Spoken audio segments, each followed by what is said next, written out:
जो ये कहते हैं कि संसद में रेजिस्टेंस से चीजें तय होंगी, वो है दिमागी नक्सल। और ये यूपीए सरकार की super cabinet national advisory council के सदस्य रह चुके हैं।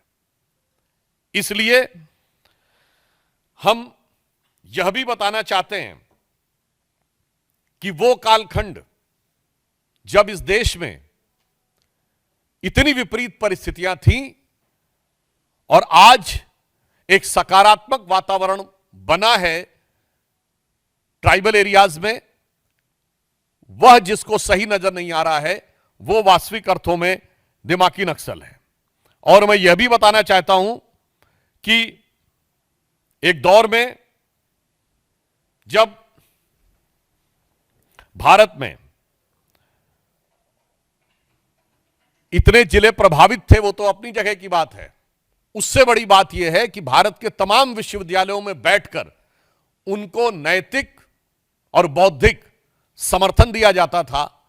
वो लोग वास्तविक अर्थों में दिमागी नक्सल हैं, जिन्हें गांधीयंस में गन नजर आती हैं, जिनको नक्सली, जिनको गांधीयंस विद गन कहते हैं।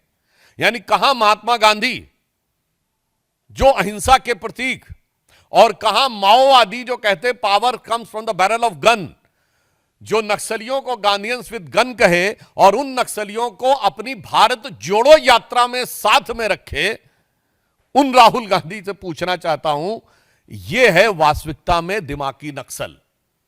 और इसीलिए हम यह भी कहना चाहते हैं कि चिदंबरम साहब हो या कांग्रेस पार्टी, ये वही लोग हैं जिनको एक विशेष प्रकार की चीज में अलग लगाव नजर आता है और दूसरे प्रकार की चीज में दुराव नजर आता है। मैं उदाहरण के लिए बोलना चाहता हूं, प्रधानमंत्री श्री नरेंद्र मोदी जी ने इन्वायरमेंट के लिए काम करने वाले उन लोगों को सम्मानित किया है, जैसे कर्नाटक की रानी गौड़ा, जिन्होंने 1 लाख से अधिक वृक्ष लगाए। एक अन्य कर्नाटक की महिला जिनको वृक्ष माता कहा जाता है, और याद करिए वो आई थी पद्म अवार्ड लेने नंगे पैर राष्ट्रपति भवन में। मगर ये लोग इन्वायरमेंटलिस्ट नजर नहीं आते थे, जो लोग एयर कंडीशन कमरों में दिल्ली में बैठकर और भारत चीन सीमा के ऊपर होने वाले भारत की सुरक्षा की दृष्टि से महत्वपूर्ण इंफ्रास्ट्रक्चर को रोकने का काम करते थे, वो लोग इन्वायरमेंटलिस्ट नजर आते थे। और जो ये कहता था, जो सरकार ये कहती थी कि हमारी तो दशकों से स्थापित नीति है कि होना ही नहीं चाहिए सीमा के ऊपर इंफ्रास्ट्रक्चर, वो है दिमागी नक्सल। इसलिए हम ये कहना चाहेंगे कि संयोग देखिए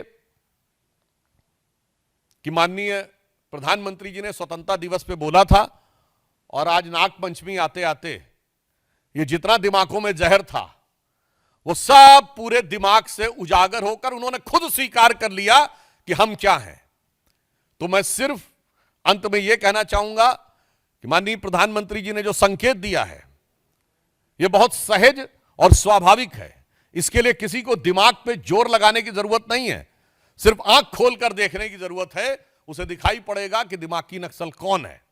दिमागी नक्सल वो है जिसको हाफिज में साहब नजर आता है, याकूब मेनन में जुडिशियल किलिंग नजर आती है, जिसको ओसामा में जी नजर आता है, जिसको जाकिर नायक में शांति का मसीहा नजर आता है, जिसको इशरत जहां में बेटी नजर आती है, बुरहान वानी में भटका हुआ नौजवान नजर आता है, और भारत के सेना अध्यक्ष में सड़क छाप गुंडा नजर आता है। यह है वो दिमागी नक्सल। और आज हर भारतीय को इस चीज को सिर्फ आंख खोलकर देखने की जरूरत है और कान खोलकर समझने की जरूरत है। स्वतः समझ में आ जाएगा। और उन लोगों ने जब स्वयं स्वीकार कर लिया है तो हमें लगता है अब किसी प्रकार का कोई संदेह या किंतु परंतु किसी देशवासी के मन में नहीं रह गया है कि जो माननीय प्रधानमंत्री जी ने कहा था कि कांग्रेस अब मुस्लिम लीगी माओवादी कांग्रेस हो गई है, तो अब उन्होंने खुद कह दिया है कि वो सिर्फ मुस्लिम लीगी माओवादी कांग्रेस नहीं बल्कि दिमागी नक्सल कांग्रेस भी हो गई है। ये उन्होंने स्वयं स्वीकार कर लिया है। मित्रों, इस विषय से जुड़े सभी प्रश्न आमंत्रित हैं। ब्रह्म प्रकाश दुबे।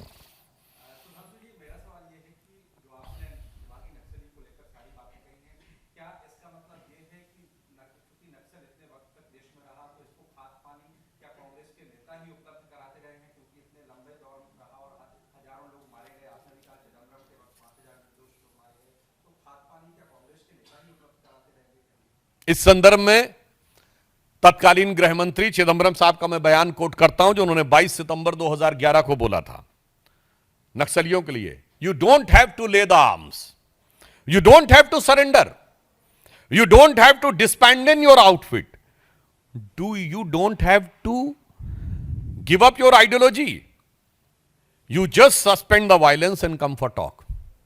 आप हथियार भी मत छोड़िए, आप सब कुछ यथावत रखिए, अपना विचार भी मत बदलिए, हम तब भी आपको स्वीकार करने को तैयार हैं। और एक हमारे गृह मंत्री थे, उन्होंने बिल्कुल साफ कहा कि गोली के द्वारा विचार नहीं हो सकता, हथियार छोड़ेंगे आप, राष्ट्र की मुख्य धारा में आएंगे। और कितने ही लोगों ने आत्मसमर्पण किया, राष्ट्र की मुख्य धारा में आए।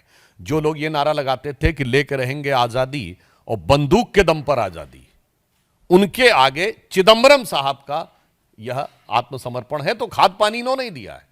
और यूपीए 1 के शासनकाल में सबसे ज्यादा वो नक्सली जो पहले से, यानी कांग्रेस सरकार के जमानों से अंदर थे जेलों में, वो सब छोड़ के बाहर आ गए थे।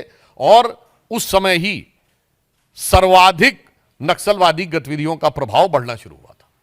शैलेंद्र दूरदर्शन। आपने आगे सवाल का जवाब दे दिया, लेकिन चूंकि पूर्व गृह मंत्री भी रहे पी चिदंबरम, तो खुद सामने आकर कह रहे हैं कि हाँ वो प्राउड दिमागी नक्सल है, तो अब उन पर ये सवाल भी उठता है कि क्या जानबूझकर उन्होंने नक्सलवाद को पैदा करने में मदद की और बने रहने दिया? ये देश को सोचना चाहिए कि उन्होंने ये वाक्य स्वयं बोला है या किसी के इशारे पे बोला है। उनकी इस बात के तार सिर्फ उनके दिमाग की उपज है या कहीं और से भी जुड़े हुए हैं।